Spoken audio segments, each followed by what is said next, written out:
I just finished this Beastman BL novel and honestly, it broke me in the best way. I thought I was just jumping into some fun trope story. Guy transmigrates into a spoiled white fox in a beast world. But then he picks the silent-scarred black leopard everyone avoids instead of chasing the obvious main character. The way they slowly fall for each other. The tail touches, the shy ear flicks, the pure-hearted giant who blushes when you pet him.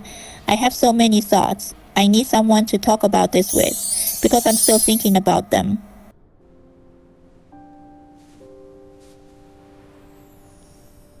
What's going on here? I'm just a young college student. And suddenly I've ended up in a beast world story.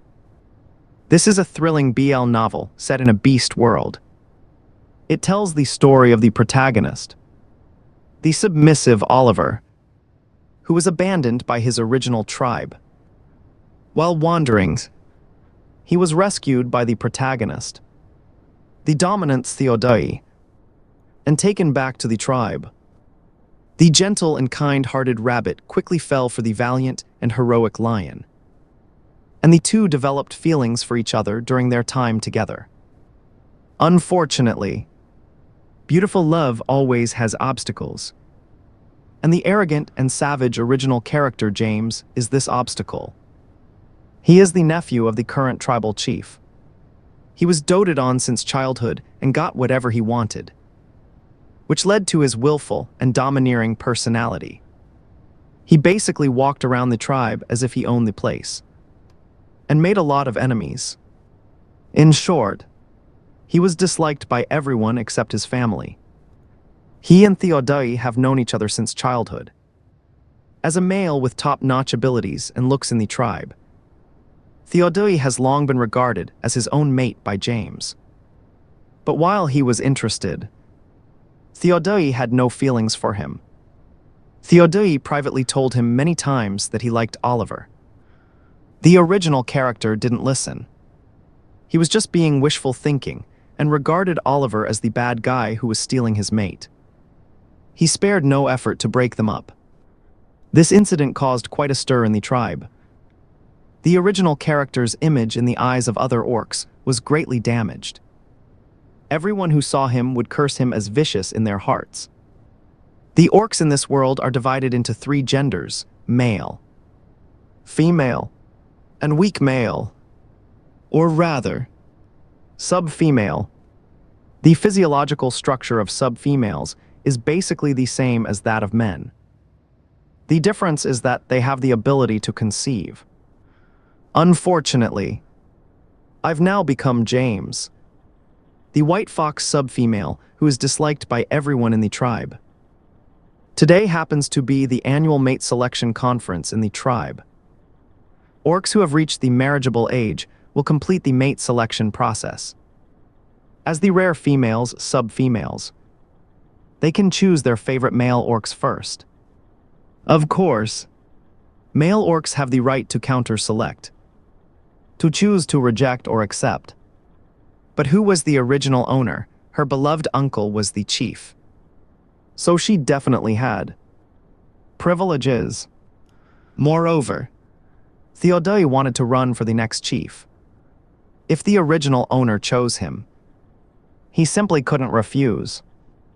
In the original novel, the original owner did choose him. The result was that she caused a lot of trouble. Later, Yaoi, who had become the new chief, couldn't stand it anymore and drove her out of the tribe.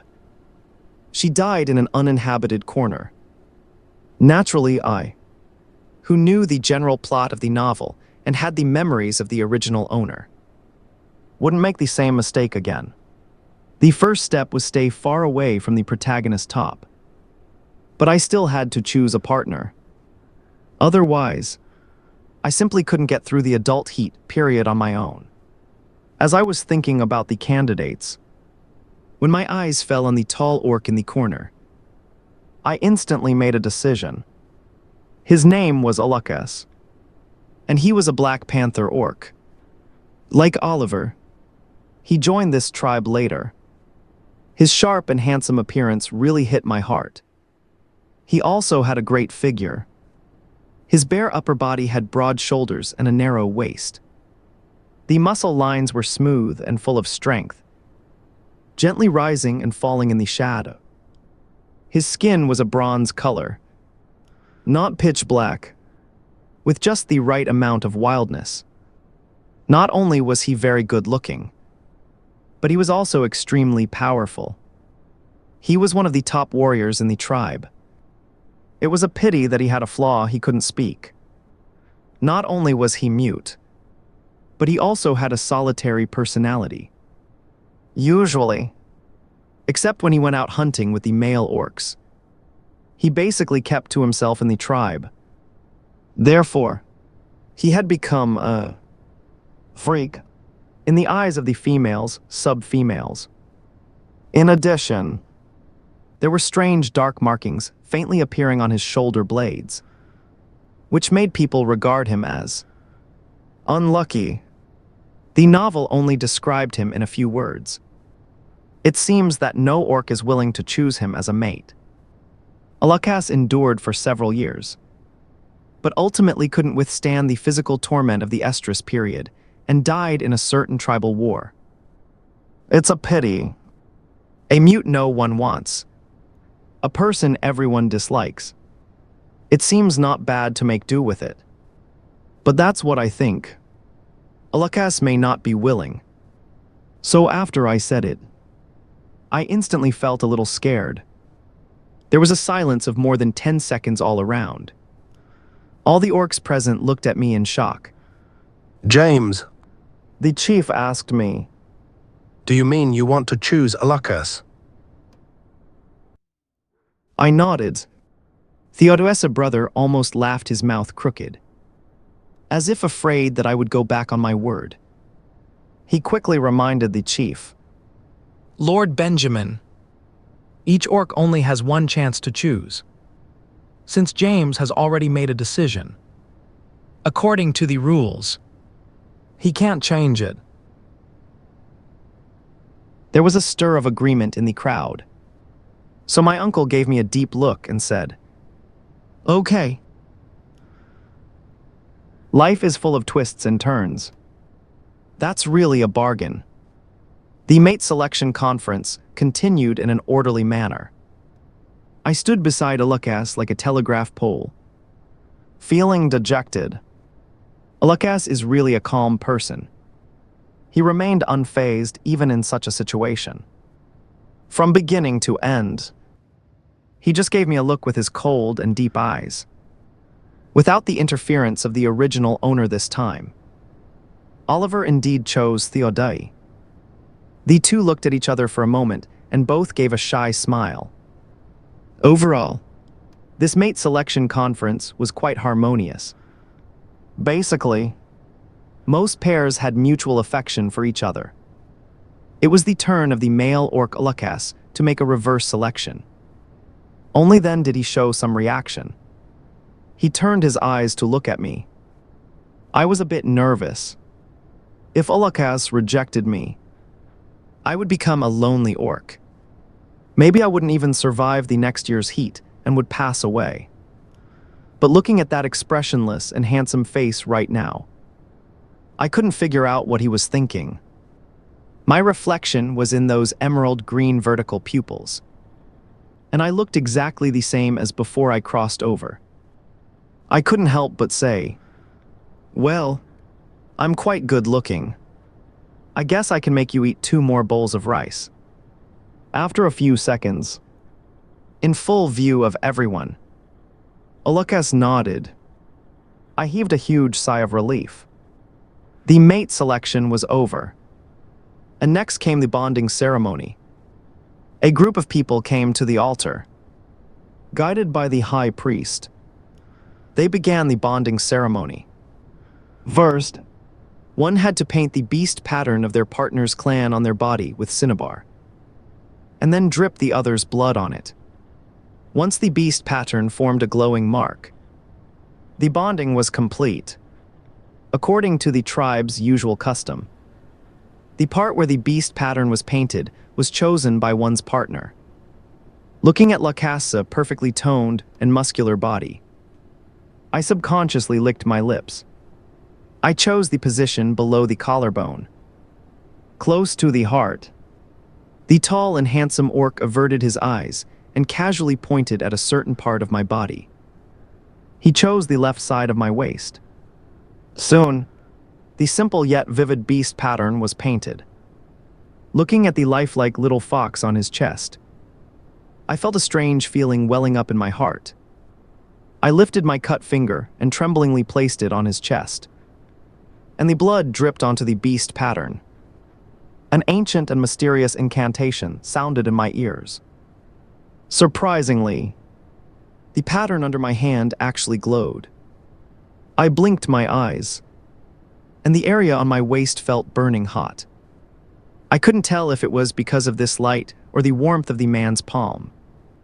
After becoming partners, the two people will live together. I went to my original residence to pack my luggage. My family was very surprised by my choice today.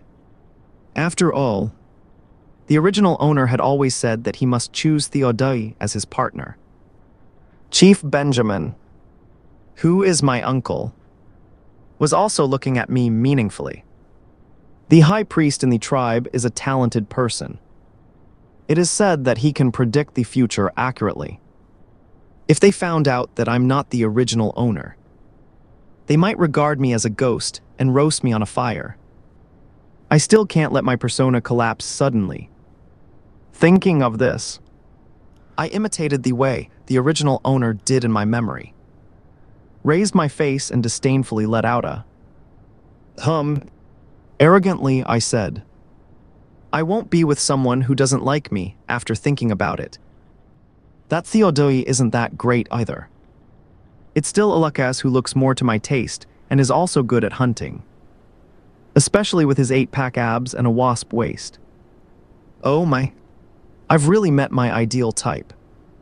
The beast mother looked at me worriedly and said, James, now that you have a partner, you can't be as willful as before. You must take good care of yourself away from us. Yes, I will. After saying goodbye, I went out with a lot of luggage.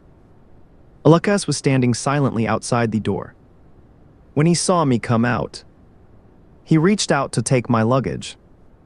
We walked towards his residence, La Casa Place. It has a minimalist style. It really looks very simple. It's practically bare. However, the space is quite large. It's more than enough for 2 people to live in. There is only 1 bed in the room. At night, I lay on the bed that was different from the soft and comfortable ones in modern society and uncomfortably shifted my body. The sound of footsteps approached. Soon, Alakas lay down beside me.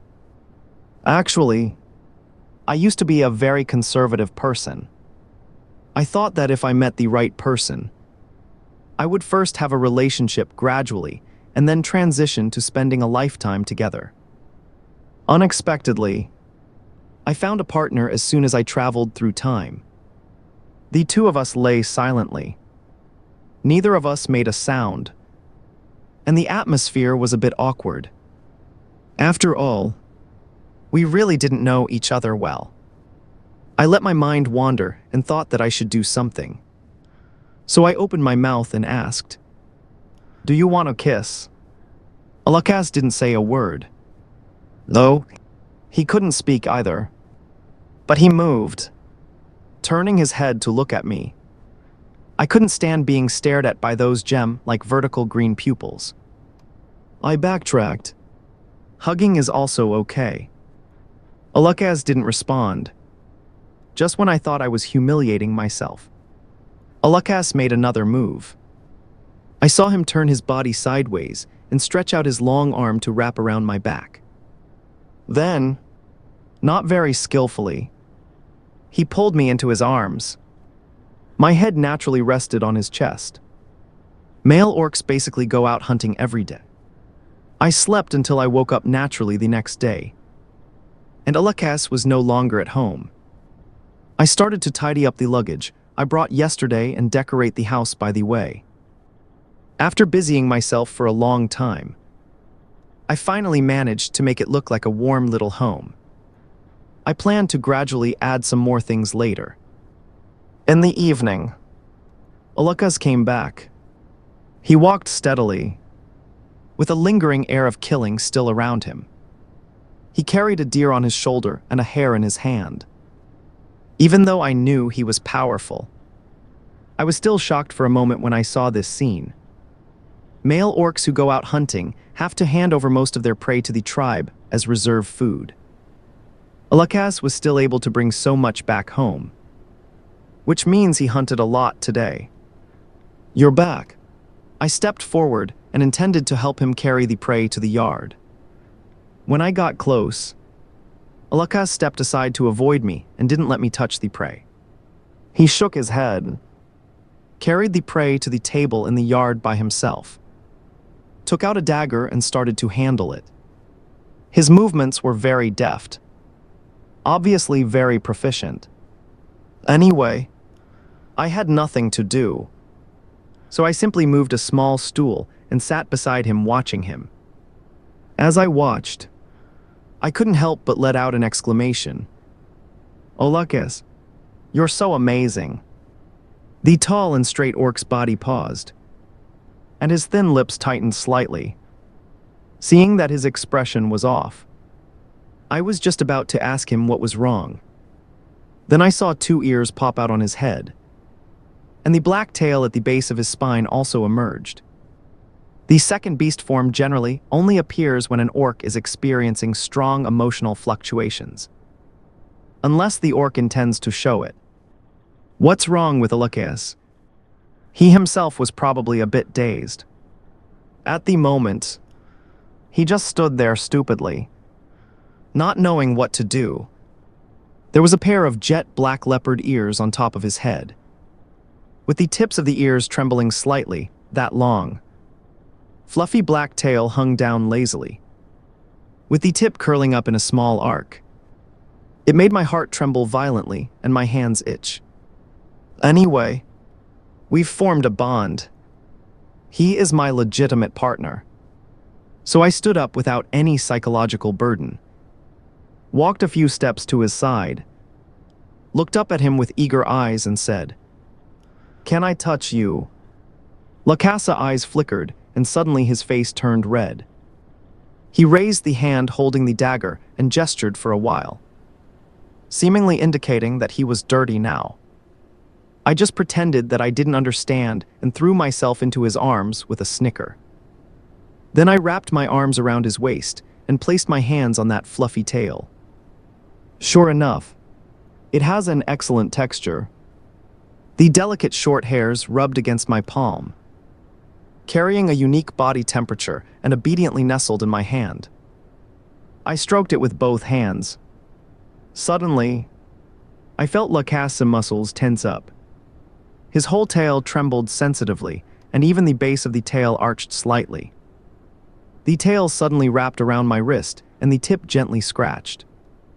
It seemed like a protest, and also like a coquetry. Against the touching skin, I could feel Lakas's temperature getting hotter and his breathing suddenly becoming heavier. I've only touched it for a little while. Does he really have such a strong reaction? After that, Alakas avoided me for quite a while.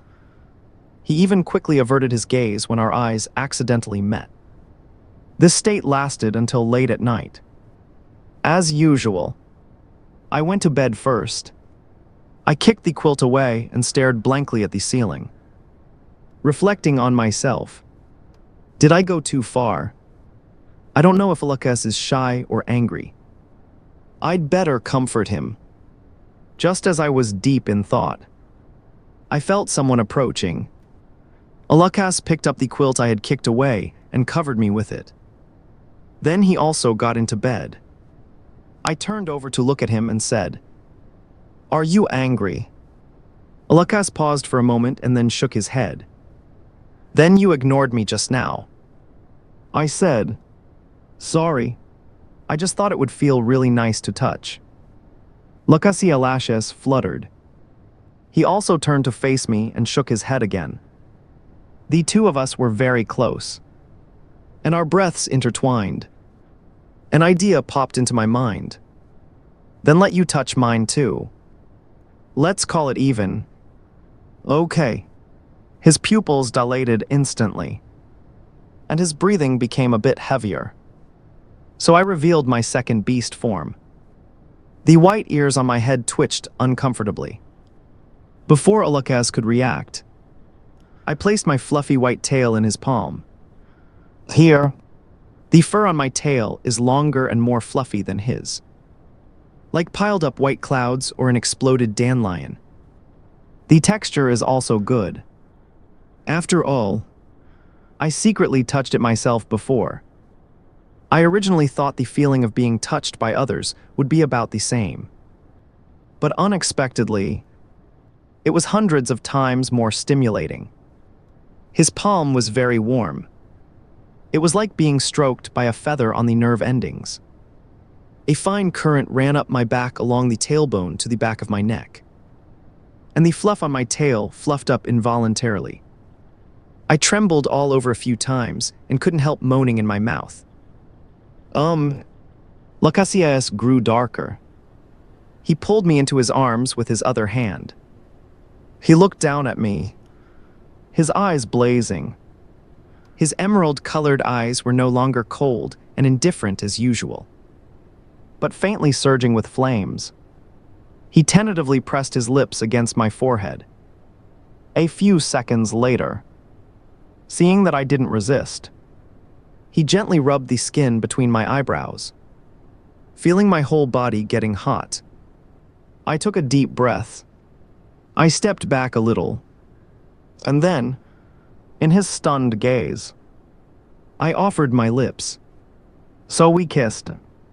Blcommunity was very hot, and his vertical pupils shrank into a line.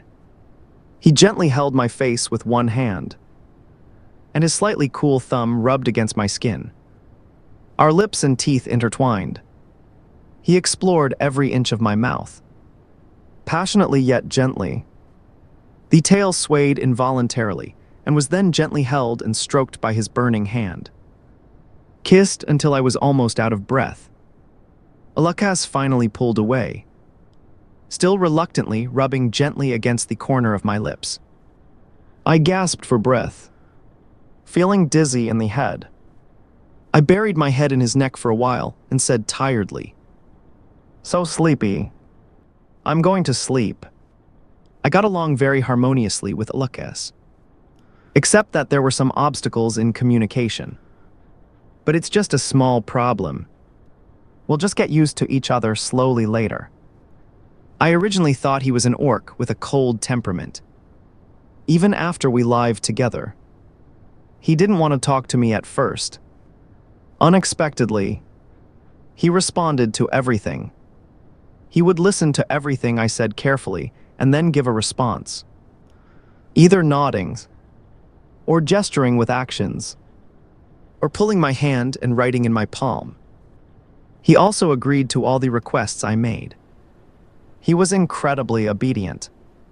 During a period of getting along, I also found a particularly interesting thing about him. He was very innocent, and he was easily shy. Just a little flirting would make his ears turn red easily. Compared with him, I was simply a lecher. Then again, I thought I was a relatively conservative person.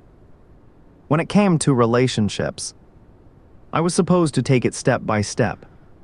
Bullshit. With such a handsome, obedient and innocent man right in front of me, anyone would lose control. So I touched him without any psychological burden. Although Blcommunity was shy, he didn't dodge or resist. Every time he blushed and let me do whatever I wanted, I felt that he actually liked it. So I became even bolder and took full advantage of him. Early this morning, Blcommunity got up and went out. I stayed up a bit late reading last night and didn't sleep well. So I woke up early. Before he went out, I looked at him longingly. The panther orc approached and bent down to give me a gentle kiss on the cheek. This was an agreement I semi-forced him to make with me, asking him to give me a greeting kiss every morning and evening. From blushing and avoiding eye contact at first to being natural and skillful in his movements now. It seems that Alakas has also gotten used to it. I bent my eyes and smiled in satisfaction. Bye, stay safe. He nodded seriously. He turned around and walked a few steps, then suddenly turned back. In my confused look, he suddenly reached out and hugged me. He lowered his head and rubbed it against my neck. He let go soon after, lips tightly pursed as he turned around and left. I looked at his tall and slender back and couldn't help laughing. Since Alakas went out hunting, I naturally wouldn't just idle around at home every day and do nothing. The females and sub-females in the tribe are responsible for gathering and farming. They go to the mountains to gather wild fruits, herbs, and edible plants, or take care of the crops. But the plants here are quite different from those in modern society. The original owner didn't learn about them either. So I've been frantically reading books to identify them recently. Finally, I've learned enough to start practicing. So I came to the gathering point of the gathering group early. Someone rubbed their eyes in disbelief, thinking they were having a hallucination. Some even started whispering quietly. What am I seeing? Is that James? Oh, it's really rare. Isn't he the type who never does any household chores? Yeah. He's always been waited on hand and foot. Maybe Alakas doesn't want to spoil him anymore. Alas, poor Alakas. He can't even say anything. I wonder how much he'll be tortured by James. Are you being polite? Truly, the rope always breaks at its thinnest point, and fate toys with the weak. It's a pity that he can't speak out about his sufferings. The original owner's way of dealing with people before was really annoying. Wait and see if you provoke me. I'll make you keep waiting. I puffed out my cheeks and pretended not to hear. The relationship still needs to be eased. I stepped forward and actively greeted several familiar people. Some ignored me, while others responded reluctantly. Oliver is really nice. He responded and gave me a polite smile at the same time. No wonder he is the gentle and kind main protagonist. I'm not very skilled at the collection work yet, but by following the group, I can learn by example and get the hang of it quickly. When I'm really unsure, it doesn't matter. I'll have the nerve to ask. This went on for some time. After a while, seeing that I had really changed, their attitudes began to soften. During a casual chat, I casually showed my true feelings. Actually, I've thought about it seriously. I was really immature before. Only after forming a bond did I realize that life isn't that easy. A family needs to support each other. My beast husband treats me very well. Naturally, I can't just sit around and let him work even harder. The orcs here are quite easy to persuade. No, they're simple-minded. Hearing me say this, most of them believed me. They all nodded and said, It's good that you can think this way. "Of course, grudges and fixed impressions can't be eliminated overnight. I still need to work hard to change their bad impression of me in the future." Days passed by one. Now I can skillfully collect all kinds of herbs and plants. After handing in my share to the tribe, I can still bring quite a lot back home. Then I'd always look up at Alakas and ask, "Do you think I'm amazing?" The tall orc would lower his eyes to look at me. the corner of his mouth curving into a faint smile, and nod seriously, so I'd pout and ask for a kiss. Alukaz understood, although the tips of his ears turned red with shyness. He'd always lower his head to kiss my lips tenderly. Life was quite comfortable. But one day, I unexpectedly ran into someone. It was Yaoi. From several meters away. He suddenly called my name. I stopped and turned to look. He didn't move, and neither did I. Since the day of the bond forming, I've never spoken to him, and I've only seen him a few times. I didn't understand why he called me, so I looked at him questioningly. The two of us stared at each other from a distance. Yaoi averted my gaze and said, Alukaz is a very outstanding orc. He not only has strong hunting skills, but also cares about you very much. I blinked and said, I know. Anyone with eyes can see that. Why did he come here specifically to remind me? Theodoesa next words quickly answered my question. Zoe, I hope you can take his feelings seriously, rather than for any other purposes. I was speechless for a moment, feeling both angry and helpless. However, it's understandable that he would think so. After all, the original owner had been pestering him before, and it was a big surprise to everyone, including him, that I suddenly chose Alukaz. So I composed myself and said, Sorry for the trouble I caused you before. It won't happen again. I didn't understand what true love was before, but I do now. I really like Alukaz and want to spend my whole life with him. Choosing him has never been for any bad purposes. Moreover, we have a very good relationship. Thank you for your concern, but you don't have to worry about us. After saying that, I turned around and left while Yaoi was still in a daze. Suddenly, I seemed to see a familiar figure flash by not far away. When I looked closely, there was nothing there. I rubbed my eyes, thinking I was seeing things. Not long after I got home, Alukaz also came back. He walked quickly towards me. I always felt that there was an inexplicable joy in his steps today. At this time, I was sorting the herbs on the table. Seeing him standing still in front of me, I turned my head and asked, What's wrong? Alukaz took out something from his waist and handed it to me. I took it and found it was a headband. It should be made of beast fangs and special stones. It was very new. Obviously just made recently. With this quality and craftsmanship, even the best craftsman in the tribe might not be able to make it. I opened my eyes wide in surprise and asked, Did you make it? Is it for me? Alukaz pursed his lips and nodded gently. Thank you. I like it so much. I held the forehead chain in my hand and looked at it fondly, unable to put it down. Then I felt Alukaz sit down beside me. He leaned over, put his arm around my waist, and buried his head in my neck. Sniffing gently, he even gently pecked at that sensitive skin with his lips. It tickles. I instinctively dodged. Alukaz unexpectedly grabbed me. He pulled my hand over and wrote 3 characters in my palm. I like you. I was very surprised.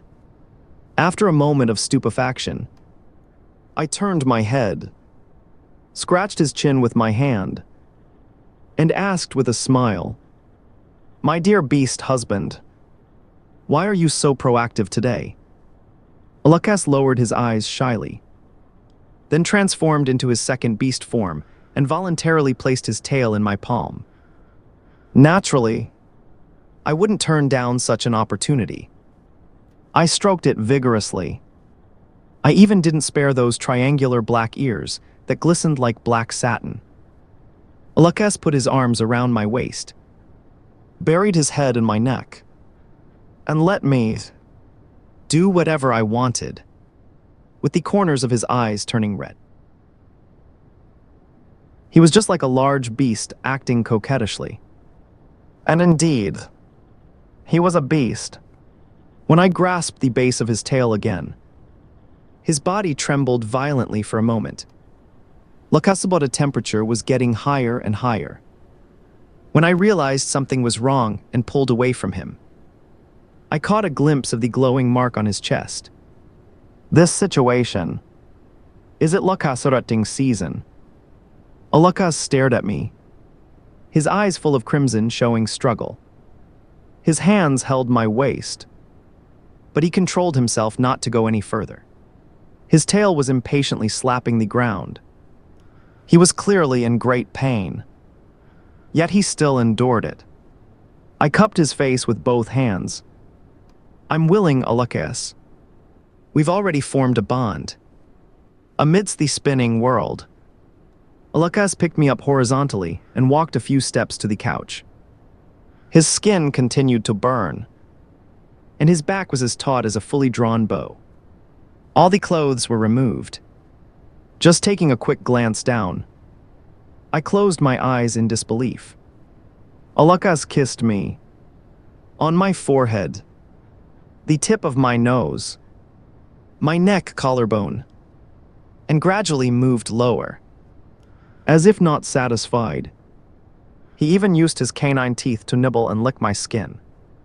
I trembled all over, and a tingling sensation like an electric current seeped into my blood and spread throughout my body, suddenly tilting my neck back. My toes curled, and my eyes filled with mist, making it hard to see clearly. But I vaguely saw La Casameralda's eyes dilate almost into circles and heard a low growl escaping from his throat. Then I was turned over. He leaned over and used his canine teeth to nibble and rub at the back of my neck. One big hand grasped the hot beast pattern mark on my waist. My muddled mind thought, did he choose this position with this in mind back then? Soon my thoughts dissipated, and I couldn't think about anything else. I was tossed about in the endless clouds, when I was so tired and drowsy that I was about to fall asleep. I seemed to hear a low, rough voice saying, "James, after this time, I spent a full 2 days recuperating in bed. Is this the ability of an orc? It's terrifying. But I have to say, that feeling was truly unforgettable. I was very tired. But more than that, I felt extremely exhilarated. When I woke up, I was held tightly in Lakas's arms, and his tail was still tightly wrapped around my waist. My whole body ached, and I was so weak that I didn't even want to move. I looked up at Alakas. His eyes were full of pity and remorse. He guiltily kissed the corner of my lips. For 2 days, Alakas took care of me personally. Now I really had everything taken care of for me. Actually, I wasn't completely immobile, but Alakas insisted that I rest, so I had to go along with him. The orcs have a very good physical recovery ability. After I felt no discomfort in my body, I resumed my previous gathering life with the group. But this time when I went, I found that when I passed by them, everyone turned their eyes to look at me. Their looks were ambiguous. I was completely confused. It wasn't until a little cat orc snickered at me and said, You smell so strongly of leopard. "Why can't I smell it?" I turned to look at Oliver with a questioning look in my eyes. The other person looked at me and nodded seriously with a cute look on his face. Many people said to me with a smile, James, it seems that you've really settled down. Not bad, not bad. Actually, you and Alakas are quite well matched. You're both so good-looking and capable. Yes, your life will definitely be happy. have a bunch of little ones soon. Haha hey. That's for sure. Alakas is so vigorous. Even with my thick skin, I blushed with shame under their teasing at this moment, thinking that everyone was quite fierce too. I became friends with Oliver. He is really just a simple and kind little white rabbit, not holding grudges at all. On this day, we came together to a forest that we didn't often visit. There were many unknown wild fruits here, and there were also many edible plants. We got carried away while picking, and unconsciously walked in from the edge of the forest. Realizing that we had walked too deep, we hurriedly walked back. As a result, without noticing, both of us fell into a hidden deep pit. It was about 4 or 5 meters deep. It was estimated to be a trap dug by the orcs of some tribe. Fortunately, there were no wooden spikes down here. But at this height, it's very difficult to climb out without tools and just using our bare hands. The two of us tried several methods, but none worked. There were no footholds on the wall. We shouted a few times, but no one came. I guess we got separated from the others while walking.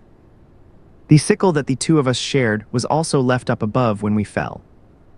A look of fear appeared on Oliver's pale little face. "It's okay." I comforted him and thought of a way. "First transform into your beast form, and I'll throw you up." Without even thinking, he shook his head. What about you? You should transform into your beast form instead. I reasoned with him. Your beast form is much smaller than mine. What I said is more reliable. You go up first, and then call someone to rescue me. After persuading him for a while, Oliver finally agreed. So I held the little white rabbit in my hands, gathered my strength, and threw it upwards. I successfully sent him out of the deep pit. Oliver stretched his head down worriedly to look at me, almost crying in anxiety. I'll go find someone to rescue you right away. Go ahead, go ahead. Walk slowly, hey. First throw the sickle down to me. Oliver did as I said. After comforting me a couple of words, he went to get help. Holding the sickle, I looked up and decided to try to save myself first. Use the tool to dig small holes as footholds. Fortunately, the soil wasn't particularly hard and could be dug. My plan was feasible. After finally climbing out of the hole with great difficulty, I was exhausted and lay on my back looking at the sky. The sky had already darkened, and the moon was faintly visible.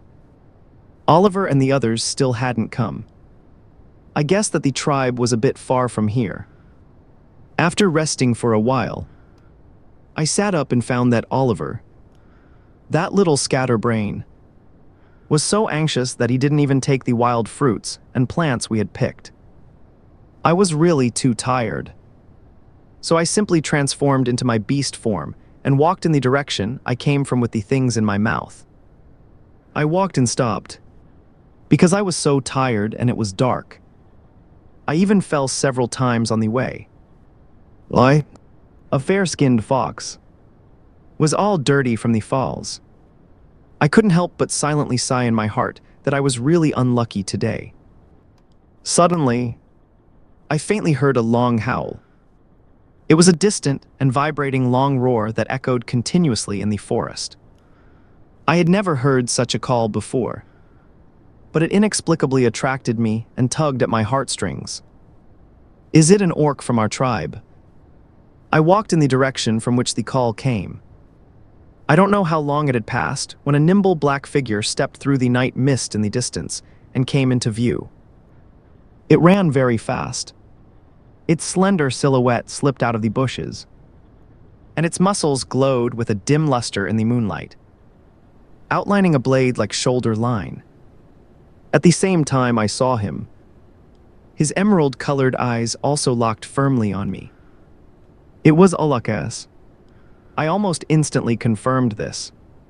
Finally, I stopped walking with a sense of relief, put down the things in my mouth, and subconsciously let out a few short whimpers from my throat. Like a black panther formed by the night, he approached, anxiously circled around me several times, and then rubbed against me vigorously and licked my fur. I originally thought it wasn't a big deal, but the way he acted instantly made a sense of grievance well up in my heart. I pitifully called out to him, "Olakis." Yo, it's James. A deep, slightly hoarse voice sounded. It came from Lakasumowath. I opened my eyes in shock. Oh dear. The poor boy is so anxious that he can talk now. Olakas grabbed the back of my neck with his teeth, threw me onto his back, and carried me back. His steps were so steady that I didn't feel any bumps at all. Tired and sleepy, I closed my eyes peacefully. When I woke up, I found myself nestled in Lakasumsa. We were still in our animal forms. His front paw rested on my waist. His sharp claws had retracted, and only the thick pads of his paw were touching my snow-white fur. My head was buried in the crook of his neck, and the tip of my tail was unconsciously twitching and swaying, occasionally brushing against his abdomen. The panther's jaw was resting on the tip of my ear.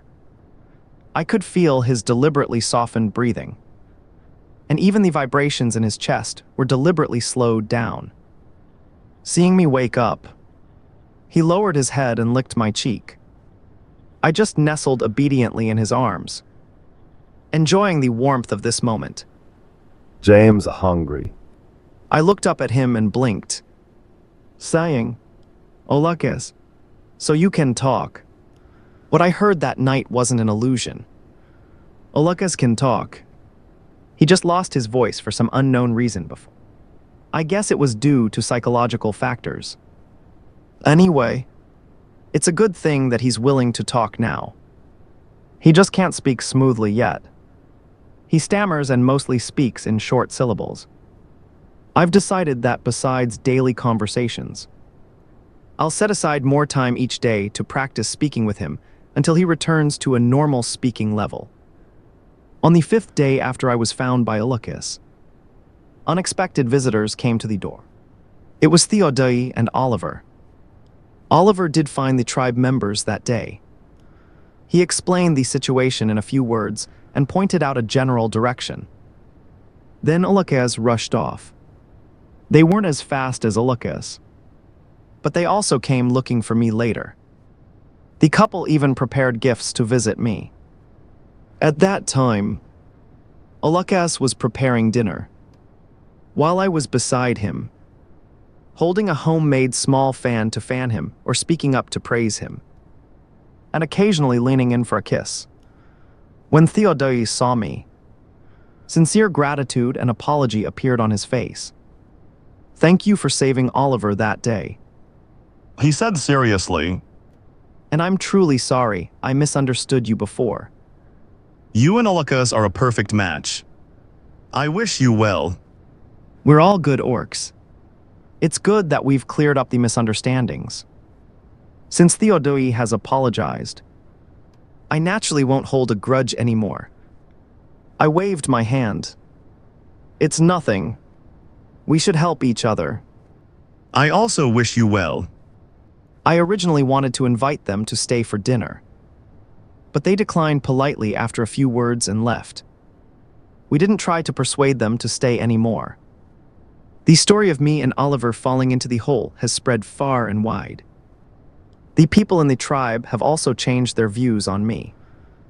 Now I hardly hear any mocking or disdainful remarks. The relationship among neighbors is also very harmonious. 2 or 3 months have passed, and I've fully adapted to life here. One day, I was modifying clothes for Olakas according to modern aesthetics. Winter is coming soon, and the improved clothes are more warm resistant. Hearing the noise, I glanced outside and saw that Ulukas had come back. I lowered my head and continued my work. I felt him gradually approaching me. When I looked up again, I saw the tall orc holding a whip and handing it to me. I asked, "Do you want me to modify this whip too? It seems quite sturdy." Ulukas lowered his eyes, looking a bit strange. James, He enunciated clearly. punish me. Under my confused gaze, he continued to explain. Today, I didn't bring back any prey. I deserve to be beaten. Understanding what he meant, I was both amused and helpless. Why would I beat you? I pulled his hand and dragged him to sit beside me. It doesn't matter. It's just such a small thing. I reached out and gently scratched his chin comfortingly. If you bring too much, we can't even finish eating it. There is still a lot of stored food at home now. Ulukas squinted his eyes and let out a soft purr from his throat. I laughed and stroked the cat for a while. Then I asked, "Did something happen?" With his ability, he generally doesn't come back empty-handed. Ulukas then replied, The Ixuchen family has a cub. "So, this means the prey has been given away." I leaned in and kissed the corner of his lips. "It's a good thing." Ulukas did an excellent job. Lakasa eyes sparkled, and his breathing grew a bit heavier. Looking at him, I felt a little eager. After that first night, Ulukas didn't dare to touch me for a long time. Later, when my heat came, the two of us were in a daze and spent a few days together.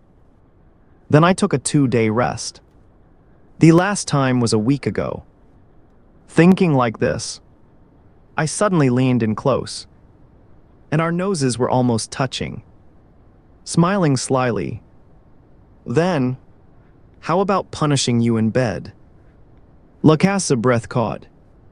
At night, I straddled Ulukas, holding that whip in my hand, eager to try. I placed the whip on the white fox beast pattern on his chest and then slowly slid it down. With every inch it moved, his breathing grew heavier. After gesturing for a while, worried that I couldn't control the strength well, I finally chose to throw the whip aside. Soon, our positions were reversed. Ulukas gently stroked my cheek. I was still wearing the forehead chain he gave me today. As our breaths intertwined, the chain swayed violently on my forehead. Ulukas helped me take it off and leaned over to kiss me. I clung to his shoulders, and my long legs wrapped around his firm waist. Suddenly, an out-of-control short moan escaped from my throat. We tossed and turned until the wee hours of the morning again. When I woke up the next day, I lay flat on the bed, letting my mind go blank. I secretly reflected, was my behavior too reckless? I won't really turn into a little vixen, will I? But then I thought, Ulukas seems to quite like it. He always loses control every time. I'm not the only one enjoying it. I patted my cheeks to drive the messy thoughts out of my head. It's a rest day today.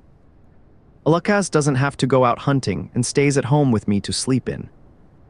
I touched the red scratches I made on his chest and felt a bit guilty. How about I put some medicine on them for you? Ulukas held the back of my hand. Judging from his tone, he even seemed a bit proud. No, I like it. Seeing him like this, I recalled his intensity last night. I teased him saying, "You were so enthusiastic. Why didn't you let me give birth to little cubs for you?" There is a very interesting setting in this world. The time I got pregnant was a bit different from usual. Hearing this, Ulukas shyly lowered his eyes. and the tips of his ears turned red. James is thin. He said, It will hurt. I don't know if he's talking about the pain during childbirth, or... I snickered. Though, Alakas is very powerful. But in the process of hunting, he will inevitably get injured. I thought about improving his weapons. For example, for his bow and arrow, I glued hard wood, bamboo chips and animal tendons together to improve energy storage, carved wood into pulleys to reduce the loss of pulling force, and upgraded it to a compound recurve bow. It also greatly increased the range. As for the defensive animal armor, I added a rattan woven interlayer and hardened it with resin to improve the defensive ability. And so on. I really racked my brains to dig out all the knowledge I've learned in my life. Every time he saw me working hard, Alakas would learn from me and put it into practice. Words like, James is so amazing. Great. So smart. kept coming out of his mouth. But more often, he felt sorry for me being tired. When he wiped the sweat off my face, he would suggest that I go to rest. I was so into tinkering with the weapons that I didn't listen. Then he would pick me up horizontally and put me on the bed. He would also lie down beside me, hug me and force me to rest, realizing that I had inadvertently neglected him. I would also take the initiative to lean over and kiss him to comfort him. At first, the weapons were just for Alakas to use. After finding that the effect was good, we began to promote them in the tribe. As a result, I was transferred from the gathering group to the tool-making group. I was working with iron and sharpening knives all day long. The comfortable days passed by day after day. In a blink of an eye, the weather was getting colder and the flowers and trees were withering. It's going to be winter soon. Winter is always the most difficult season for orcs. We need to make full preparations. Alakas has been out hunting for much longer recently. It's so cold outside that the rivers have started to freeze. I'm a bit worried. I sit in the yard every day, staring blankly outside. It's not until I see the familiar figure approaching in the evening that I can relax. You're back. I step forward and hold Lacasse' cold hand. He shrinks back and doesn't want me to hold it. But I grip it at her and just won't let go. Actually, I've knitted anti-slip and warm paw covers, but it's not very flexible to wear them while hunting. Yes, I'm back. Alakas answers seriously first, then asks, Is James tired today? Not bad. The workload today isn't heavy. I pull him into the house and sit down beside the brazier. It's much warmer inside the house. Alakas takes off his heavy equipment. I hand him a glass of fruit wine that I tried to brew some time ago and say, Have a taste. Alakas obediently takes it and drinks it up in one gulp. He skillfully praises. It tastes really good. After the chill on his body fades away, he then leans over, puts his arm around my waist and pulls me into his embrace.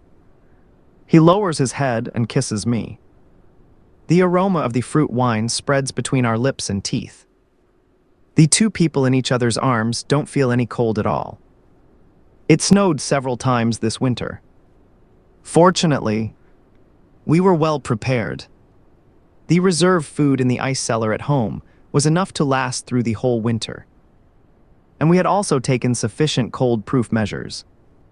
Most of the time, we stayed at home. The two of us were like dry wood meeting fire. For some time, we didn't know where to draw the line. It was still me, supporting my aching waist and pouting as I refused the ever-energetic Alakas. After another heavy snow, when I woke up in the mornings, I found that the sky had actually cleared up. So I wrapped myself tightly in the turf and called Lucas to come to the yard. There was a thick layer of snow piled up here. Every step left clear footprints. Off balance, I staggered and was firmly held by Lucas from behind. I turned to look at him with a smile and said, "Let's build a snowman. Shall we?" Lucas didn't know what a snowman was, but he never refused my requests. So the two of us clumsily started to build it. In the end, we found that what we built looked quite decent. I added a nose and hands to it, and it was done. Okay, this is a snowman. Isn't it cute? I tilted my head to look at Lucas and said with a smile, "Let's name it Lucas." Lucas helped me brush off the broken snow on my shoulders and said, What about James? It wants James to accompany it. "Then let's build another one." During the process of building this one, Lucas was much more serious and meticulous than before. Soon, 2 snowmen snuggling together were completed. I leaned on Lucas and rambled on. Actually, I still want to make little ducks. They'd be tiny, and I'd make several of them sitting in a row. How cute that would be. But without tools, they won't turn out very nice. Lucas listened, lost in thought. It was just a small incident, and I didn't take it to heart. But when I got up and went out the next day, I found that there were really several little white ducks on the fence. They were neatly lined up in a row, glistening with a crystal clear luster under the sunlight, as if they were about to wobble into the light the next second. They were extremely cute. Okay, I did not expect to get emotionally invested in a fluffy fox boy and a silent Black Panther, but here we are. First of all, this story had one of my favorite tropes ever. The villain gets a second chance character arc. James started as the spoiled, annoying problem child that everybody loved to hate, and then turns into one of the most lovable husbands I've seen in a while. That kind of growth, elite behavior. And can we talk about Lucas? Because, sir, this man is the definition of a green flag wrapped in emotional damage. Quiet, loyal, hardworking, blushes when flirted with, communicates by writing in your hand, carves gifts, makes snow ducks because you casually mentioned wanting them once. That is not a man. That is a husband DLC package. Honestly, I was gone the moment he started speaking again just because he was panicking over losing James. I'm sorry, that scene was illegal. My heart filed a complaint. What I also loved is that the romance wasn't just they're hot together. It was built through the tiny domestic moments. Cleaning the house, bringing food home, awkward cuddles, little kisses before hunting trips. That's the good stuff. That's intimacy. Also, let's be real. Theodore thought he was the main prize. And James said, actually, I found better in the corner, brutal, iconic, deserved.